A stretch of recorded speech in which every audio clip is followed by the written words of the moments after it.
Hello, and welcome back to Literally My Life, My Guide to Girlhood. I am in a really good mood recording this episode. I'm really happy to be here. Uh, as we all know, I've had like a very interesting. I'm sure if you listened to the last episode, if you haven't, please stop and go listen to friendship breakups because I feel like that's tying into what's going into now. Also with like my podcast like detour. But I love when I get texts from people and they're like, "Oh my god, I love your podcast. Like I listen to it when I'm washing dishes or when I'm like cooking or when I'm doing my homework." And I love when people tell me that because that's what I do with podcasts. Like I listen to like anything, like we all know my favorite podcast is Anything Goes. And I listen to Anything Goes when I'm like doing homework, when I'm getting in the shower, when I'm like literally anything, because anything goes. Um, but I love when people tell me that. But no, feel free. Yeah, like I love when people do that. So you don't have to like sit down and really focus and like take notes on the podcast. Like listen to it while you're in the shower. Listen to it while you're getting ready for school. Listen to it on your way to school. Just listen to it. Okay. But anyways, as we all know, I've had a very interesting last 2 weeks. And a lot of that was covered in friendship breakups. But Miss Mimi, my favorite listener at the moment, uh, I'm kidding, I don't have favorites, but I kind of do, and it's kind of Mimi. But Miss Mimi requested me to do this episode, which I was kind of like writing to do anyway. Like I was writing about it. I always write episode ideas down and like kind of what I'm going to talk about, so I'm like not all over the place. And so I wrote down this episode about happiness, like basically this big question, like, are you happy or are you just distracted? And I thought this would be a really good episode for me to record. I'm not sure if this is going to be a longer episode. It might be, or this might be my typical 20 to 30 minute episode, but we'll see. But I wanted to talk about this because I feel like this is something I've definitely been kind of exploring within my own self in my own life. Like I just got over a huge friendship breakup, a lot of turbulence that came with that, and having to have that emotional recovery. And then you start exploring yourself and you start thinking, like, am I happy again or am I just distracted? Like, am I not thinking about it? And that's a really good question to ask. So, without further ado, let's get into it. So, okay. Let's talk about happiness, like what happiness means to different people. I think everybody kind of has their own kind of definition of happiness and what makes them happy or what they feel when they're happy. So, like scientifically, you have four happy hormones. You have oxytocin, I want to say. I might be saying that wrong. Uh, Endorphins, dopamine, and serotonin. And, all of these happy chemicals, I say that with like like my little fingers, but like, that's actually the happy chemicals. All of these happy chemicals are triggered by different things. Now, do I know exactly? No.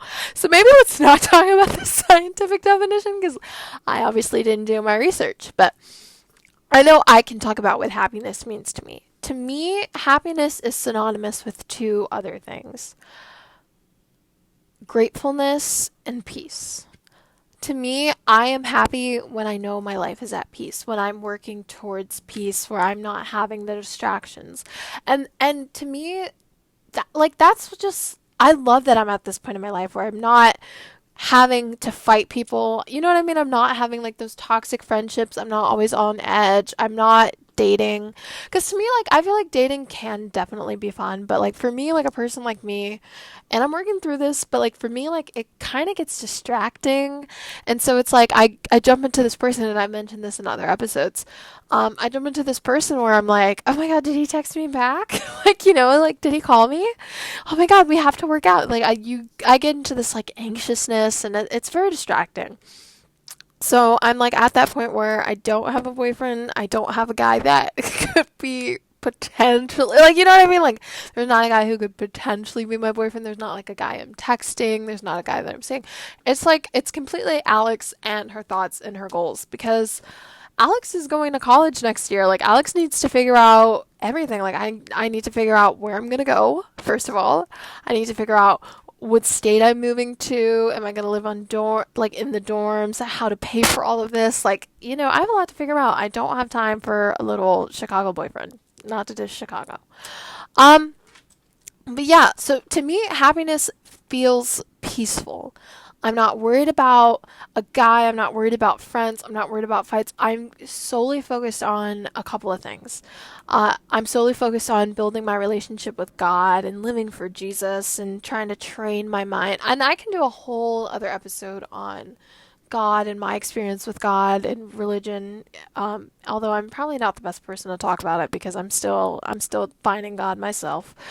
Um, and then I'm focusing on getting my body together, working out, eating cleaner.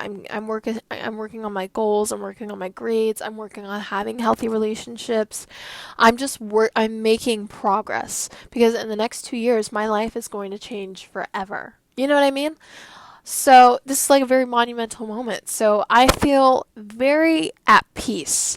Like today I woke up, I kind of do my Sunday reset. Like I woke up, I shaved, I did my skincare routine, I did a little eye cooling mask, I cleaned up my room, I'm doing schoolwork, I'm focusing on my grades, I'm catching up on my schoolwork, and I'm really happy. Like days like this, I feel very at peace. And then when I'm done with all this, I'm gonna watch like a little TV with my mom, and I'm gonna go for a run. And I did, and I forgot to say. And this morning I prayed and I had my time with God, and I just feel very on track and very at peace.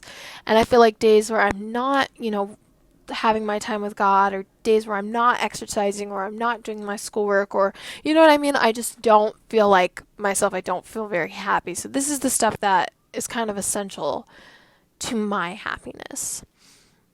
And then gratefulness. So I have learned a spirit of gratitude, an attitude of gratitude. That's what people say. I've learned my attitude of gratitude. I almost died. That's such a strange way to say it. But no, I did. I almost died. I was actually on my deathbed in December. I felt my body shutting down. I slowly, I got to the point where my body just started decaying. I couldn't move at all. I was like in so much pain. I was completely inflamed. I couldn't move. I couldn't walk. I couldn't eat, and then I stopped talking, and you start shutting down. You don't have enough oxygen to talk. You're so out of it. You're so sick. And I felt myself, I was like, I am going to die. And God gave me another chance. I am healthier now. I've recovered from that sickness. I can walk, I can talk, I can run, I can jump, I can dance, I can scream. I can do pretty much almost everything that I was able to do. I'm not exactly where I was, but I'm definitely getting back there, and that makes me so happy. And since getting released from the hospital and, feeling a lot better, I've had this big attitude of gratitude. When it takes an experience like that to realize how fortunate and blessed you are. I feel like I'm the most blessed girl in the world. And I just started to realize everything I have around me. I have two very supportive, loving parents. I'm one of those people that are really close with their parents. I tell my mom everything. I have two very supportive, loving parents. I have four beautiful sisters that I cherish and I love so much. I live in a beautiful home. I have nice clothes. I have access to technology. You know what I mean? Like, I have running water. I get to drink clean water. I get to walk again. I get to run again. I get to, it seems so small until you can't do it anymore and you're like crawling to the bathroom. You know what I mean? So I've developed a big attitude for gratitude, and I feel like gratefulness equals happiness. Because I'm so grateful, I'm so happy because of everything I have. And I used to be semi-pessimistic, and I feel like I still am a little bit more of a, I feel like I'm a mix of both. Like, I'm a pessimist and an optimist at the same time, but I don't know if I'm absolutely optimistic or more just gullible. But that's another thing for another day. But I used to be semi-pessimistic, and I didn't focus on gratefulness the way I do now. I wasn't as focused on how many things I had. I was more focused on how many things I didn't have, all the disadvantages I was facing, all the people I was comparing myself to. And that's another thing. Comparison is the absolute thief of joy. Let's talk about comparison in a second, because comparison will suck all the happiness out of you. But I was just pessimistic. I wasn't focusing on everything I had. But at the same time, I went through a crazy sophomore year. I had the biggest sophomore slump you'll ever hear of. And I was facing a lot of challenges, so it was kind of hard for me to be grateful. And, if I could go back and do it all over again, I would just give all of those problems I was facing to God. I would pray through it instead of trying to figure stuff out on my own, because I can't. You can't figure stuff out on your own. You have to give everything to God.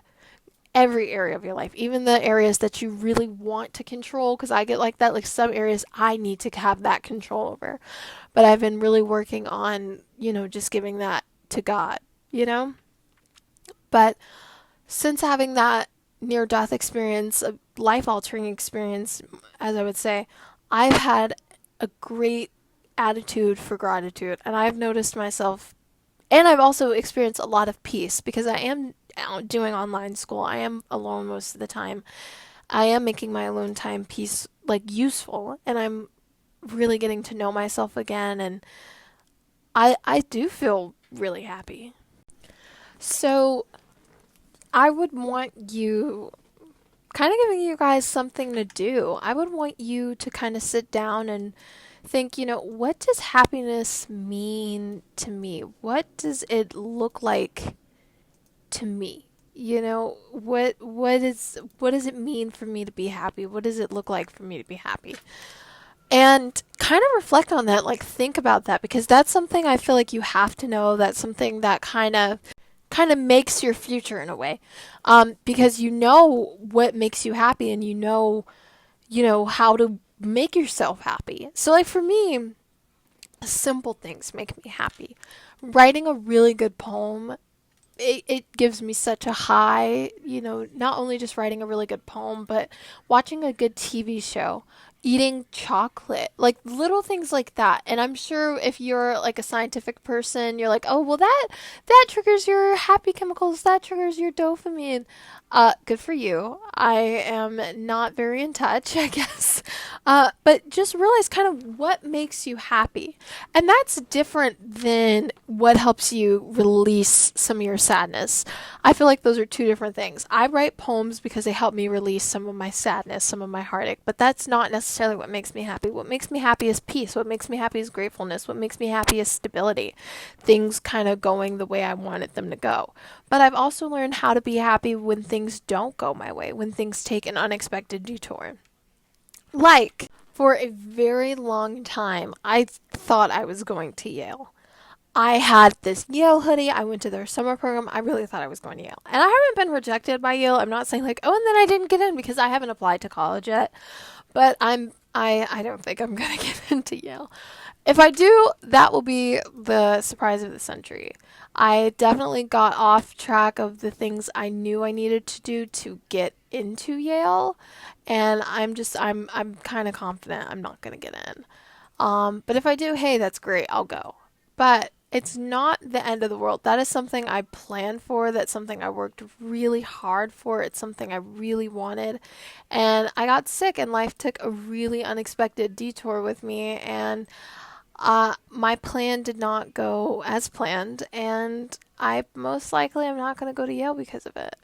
Now, is it impossible for me to get into Yale now? No, I haven't been rejected, but I still don't think I'm going to get in. But it's not the end of the world, I realize, if I don't get into Yale, because it's not the biggest deal. It feels like it's the biggest deal because that's how you just wanted things to work out, but it's really not the biggest. It's not the biggest deal. So yes. Now, let's talk about being distracted. So being distracted is very, very different than being happy. Now, being distracted, I think your happiness kind of relies on what you're distracted by, and that's also not very healthy. Like, I used to solely kind of depend on schoolwork, like, to be happy, and then that didn't work out because if I did bad on a quiz, you know what I mean? Like, or you fail a test, uh, I was not happy.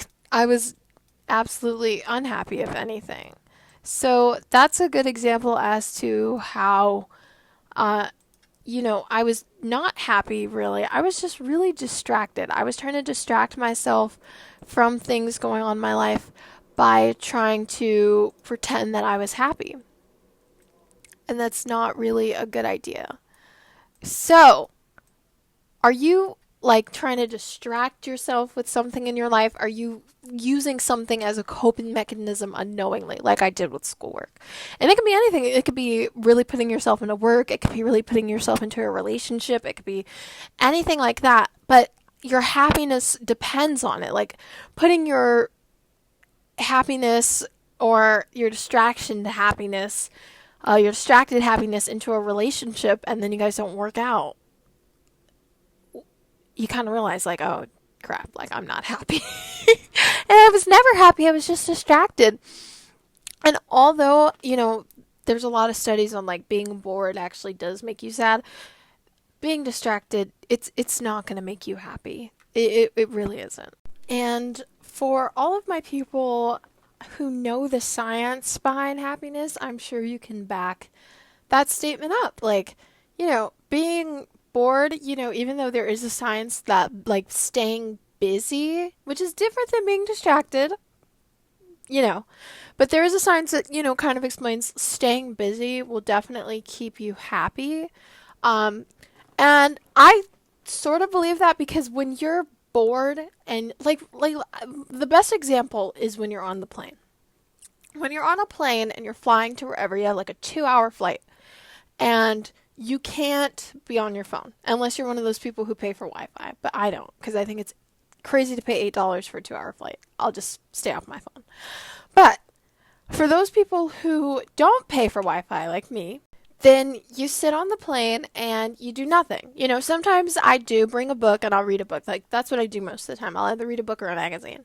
But there are times where I will sit on this plane and it will just be me and my thoughts. And a lot of people are so terrified of that.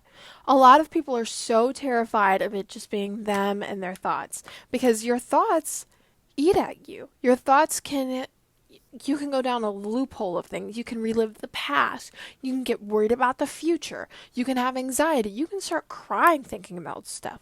People are so scared to sit in their thoughts, which is why people relationship hop, which is, you know what I mean? Like, because they're scared to be alone, which is why people put their all into their work and stay busy every second of the day. And I think that's unhealthy. And that's something, and I'm somebody who used to do it. I used to be busy every second of every day because I did not want to sit in my own thoughts. And then I did the work. I did the work to become more comfortable in my own thoughts. And I can do a whole other episode. I think the next episode, if you guys would like, I'll do a poll, will be about healing. But I did an entire moment, like I had this moment where I healed. I went to therapy. I did the journaling. I did everything I could. You know what I mean? Where I became comfortable in my own skin and I became comfortable in my own thoughts. And that is so important. So now I can sit on the plane and not pay for Wi-Fi and not bring a book and not fall asleep. You know what I mean? And just sit there for 2 hours in my own thoughts and my thoughts won't eat at me. And one quote, I'm always quoting things, but that's like, that's kind of my thing now. One quote that I love that has really, really helped me was, your thoughts are just that, thoughts. And that has helped me retrain my thoughts so, so, so much. I just remember that quote and when I'm spiraling, where I'm having moments where I'm like worried about college, where I'm worried about law school, which is like in 6 or 7 years. You know what I mean? Where I'm worried about getting married and stuff like where I just spiral thinking about the future, because that's one thing I do. I'm guilty of it. I'm sure so many other people are guilty of it. I sit there and I will think, I can't think more than 6 months ahead without getting absolutely anxious and terrified. And then I remember to myself, I said, you know what? My thoughts are just that. They're just thoughts. And I also took the time to retrain my thoughts, where I have, you're in your head all of the time. You know what I mean? You're always thinking, you're always going. Make it a nice place to be. I learned to retrain my thoughts. I had an issue with a lot of negative self-talk. I was saying things to myself in my head, always talking down to myself, talking about my body. Like, I was my own worst bully. You know what I mean? And you can't bully yourself. You cannot bully yourself. I have done my work also on retraining my thoughts. So, if I have a moment where I'm like, oh, you're ugly or you are stupid and you did a terrible job at this, I'm like, you know what? We're not doing that anymore. We're not talking about ourselves like that anymore. We're not saying anything to ourselves. You know what I mean? I'm like, we're not talking to ourselves like that anymore. We're not saying that kind of thing to ourselves. We're beautiful people. Remember, I talked about it in a couple of episodes ago. I said, you know what? Life is way too short to spend it hating your reflection. I've just decided I'm beautiful. And I did that a couple of months ago. Not even a couple of months ago, probably like a year or two ago. I decided, you know what? I'm beautiful. I like myself. And the confidence change has been so... It's insane, because I've had people talk to me and be like, Alex, like, I literally have had people, like my friends, like, just talk to me and be like, Alex, how are you so confident? You are confident all the time. You could be wearing, your hair could be in like cornrows and you could be wearing pajamas and you will still radiate absolute confidence. And the key to that, I just decided I was beautiful. I retrained my thoughts to make it a better place to be in, so that I don't have to be distracted, so that I can actually be happy. And I'm not a psychologist. I'm not a therapist. I don't know really anything about psychology. I randomly, this is just my experience. And that's one thing I'm always going to say. That's like my disclaimer. This is absolutely my experience. My experience is definitely going to be different from yours. We all have different experiences. We all go through different things. I'm not an expert. I'm not a professional. But that's my experience on how I became happy. You know what I mean? I'm not just distracted with things. And, one of the biggest things that I actually think made me happy, and this is going to sound crazy, was getting sick. I'm not even kidding you. Because, and I'm sure a lot of people who went through, something similar can attest to this. When you get sick, everything else goes on pause, because you cannot worry about anything else but feeling better. I'm sure people who even had, little colds or little fevers, they understand. Now imagine being sick for as long as I was. I was sick for 6 months. I was sick for 6 months, right? And it was the craziest experience of my life, because I have never, ever been sick before, right? And so everything else went on pause. My SAT prep went on pause. School went on pause. You know what I mean? My friendships, my relationships, going out went on pause, because the only thing I could focus on was feeling better. And that gave me so much reflection time. And that reflection time was so useful. I made that reflection time so useful. I got to learn and explore so many things about myself that I wouldn't have had my life not taken that kind of pause that it had to take when I got sick. So I got to reflect on a lot of things. I think that's one of the reasons I'm able to do this podcast, because I was able to just sit there and my thoughts, I just was able to retrain my brain. I was able to explore myself. I was able to understand my identity and everything. And I think that's why I'm able to do this podcast, because every single topic on this podcast, I've been through it. Okay, I have sat in my bed coughing, fevers, nasty sweats, thinking about this, writing about this. So, maybe I am kind of an expert. No, I'm not. I'm kidding. Um, but I made that reflection time very, very useful. I was able to understand more about my boundaries. Like, I thought a lot about me in relationships. I thought about my boundaries, the things I want in a guy, the kind of relationship that I want. I was able to understand who I am, what I'm willing to tolerate and not tolerate in all my relationships in life, in romantic relationships and in friendships and parental relationships. I got to really understand the concept of boundaries, which I was really struggling with. I really got to, and I'm still learning, self control. I'm not saying like I was a huge binge eater, but I did struggle with binge eating for a couple of years, and I can do an episode on that if you guys want. I struggled with binge eating. I got to learn self control, how to pull back from that so I can be healthy, so I can live a long and healthy and great life. I just learned a lot of things about myself. And that reflection time, because I had no other choice but to kind of sit there in my thoughts and not be distracted, that reflection time was made useful. You know what I mean? And so I was able to learn that I'm not distracted. I actually am happy. And I'm very happy and I'm very content with my life. I really like this stage of my life. I really like the person that I'm becoming and I still have a lot of work to do. I slipped up, like we talked about in friendship breakups. I was a person I don't like being. I have a lot of work to do, but I know because of that process that I can accomplish that. You know what I mean? I can do it. So I'm very proud of myself because of that. And I really, really learned what true happiness is. I talked about it earlier. Happiness to me is peace. It's gratefulness. And with gratefulness comes being content with your life. Are there things I want to change? Yeah, there are things I want to change about, myself. There are things I want to change about my life. There are goals I still want to accomplish. There are things I'm still fighting for. I still want to get into a really good college. I still want to do amazing things. But I'm very content with my life. I really do feel like I'm at peace. I feel very grateful for everything. Like I said earlier, I cheated death.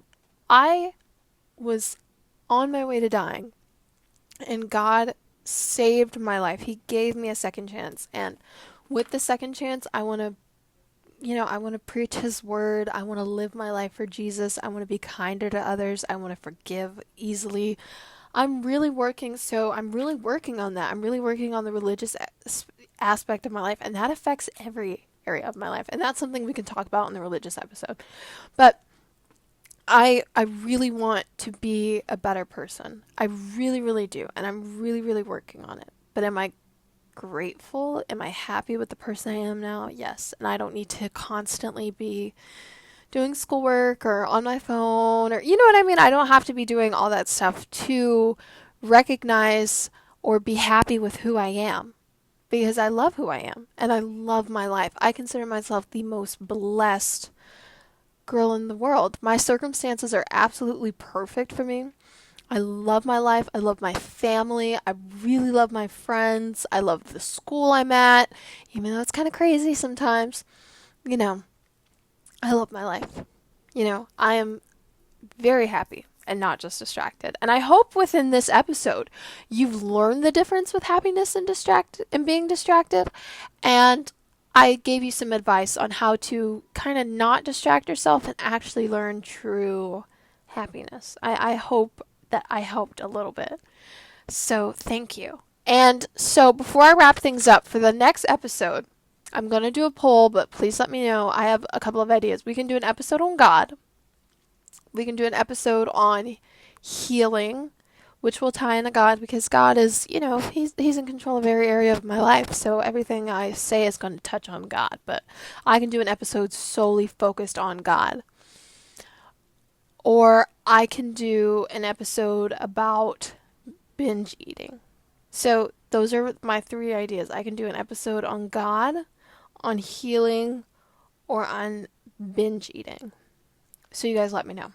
Also, this is the Monday before spring break. We're going to be on spring break. I'm going to LA next week. I don't know if I'm going to pre-record the episode or record it from LA. I might record it from LA just to, oh wait, actually next Monday I won't be in LA. I don't go to LA till next Wednesday. So I guess I'll still pre-record the episodes like I always do, so whatever. But I'm very excited for spring break. I really, really hope you are happy on this spring break and not just distracted. And if you're traveling, where I am and you have a lot to do, I get that. But if you're not, if you have some free time this break, which I'm sure you will, even if you are traveling like I am, take some time to start shadow work. This is absolutely not sponsored, I promise, but I have a journal. I finished it all. But I had a journal called Burn After Writing. It's available at Target. It's like $12. It's one of the best investments ever. I want to see if I can link it. I might. I don't know how. I'll figure that out. Burn After Writing was amazing. It's one of the best shadow work journals, but you don't have to get especially Burn After Writing. I'm just saying that's the one that really worked for me. But invest in getting a shadow work journal. And then this spring break, shadow work. Learn more about yourself. You know what I mean? Like, do the shadow work, because shadow work was a really big part of my healing journey. And if you want to hear about the healing journey and what I healed from, then vote for healing. If you want to hear about God and how God saved my life and how I'm really trying to learn and live for Jesus, then we can do that too. Or if you want to learn about my weight loss journey, I kind of touched on that in diet culture, but if you want to learn a little bit more about my weight loss journey, about my binge eating journey, how I overcame binge eating, then vote for binge eating. I really, really love you guys. I want to thank you guys for all of the support. You guys have been so grateful. I'm so grateful for you guys. You guys have been so good to me. I'm so grateful that God gave me such a beautiful community to speak my podcast to and hopefully speak his word to. You guys are absolutely amazing. I love, love, love you all. Please enjoy this spring break. I really, really hope you're happy. And I will see you guys next week on Literally My Life, My Guide to Girlhood. Bye-bye.